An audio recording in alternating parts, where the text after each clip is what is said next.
चलिए आपको बजट 2026 की पूरी समरी आसान भाषा में बताते हैं। सबसे पहले इनकम टैक्स की बात। सरकार 1 अप्रैल 2026 से नया इनकम टैक्स एक्ट लागू करने जा रही है। हालांकि राहत की बात यह है कि टैक्स स्लैब में कोई बदलाव नहीं किया गया है, यानी अब भी 12 लाख रुपए तक की सालाना इनकम टैक्स फ्री रहेगी। अब आईटीआर फाइल करने वालों के लिए बड़ी राहत। अब आप अपनी आईटीआर को 31 दिसंबर नहीं बल्कि 31 मार्च तक रिवाइज कर सकेंगे, मतलब 3 महीने का एक्स्ट्रा टाइम, गलती सुधारने का पूरा मौका।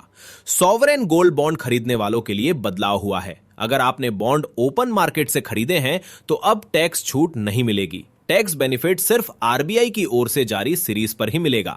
अगर आप लोन लेकर म्यूचुअल फंड या शेयर बाजार में निवेश करते हैं तो अब उस लोन के ब्याज पर कोई टैक्स डिडक्शन नहीं मिलेगा।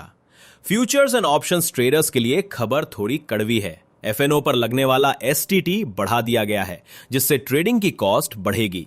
अब विदेश घूमने वालों के लिए खुशखबरी। ओवरसीज टूर पैकेज पर लगने वाला टीसीएस 5 से 20% से घटाकर सिर्फ 2% कर दिया गया है। विदेश में पढ़ने वाले स्टूडेंट्स और मेडिकल खर्च के लिए भी राहत है। अब बाहर पैसा भेजने पर टीसीएस 5% से घटकर 2% ही लगेगा। आईटीआर की ड्यू डेट्स भी जान लीजिए। आईटीआर 1 और आईटीआर 2 की आखिरी तारीख 31 जुलाई रहेगी, जबकि आईटीआर 3, आईटीआर 4 और नॉन ऑडिट केस के लिए ड्यू डेट 31 अगस्त कर दी गई है। अगर आप एनआरआई से प्रॉपर्टी खरीद रहे हैं तो अब टीएन लेने की जरूरत नहीं होगी। पीएन के आधार पर ही टीडीएस काटा जा सकेगा।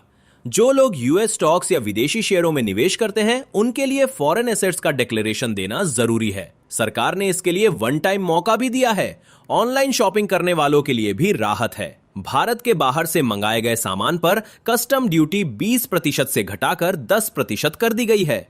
वहीं मरीन, लेदर और टेक्सटाइल एक्सपोर्टर्स के लिए ड्यूटी फ्री लिमिट बढ़ा दी गई है, जिससे एक्सपोर्ट को बढ़ावा मिलेगा। और आखिर में एक नई पहल, सरकार ने कस्टम जीपीटी लॉन्च किया है, जहां आप बजट से जुड़े सवाल सीधे पूछ सकते हैं।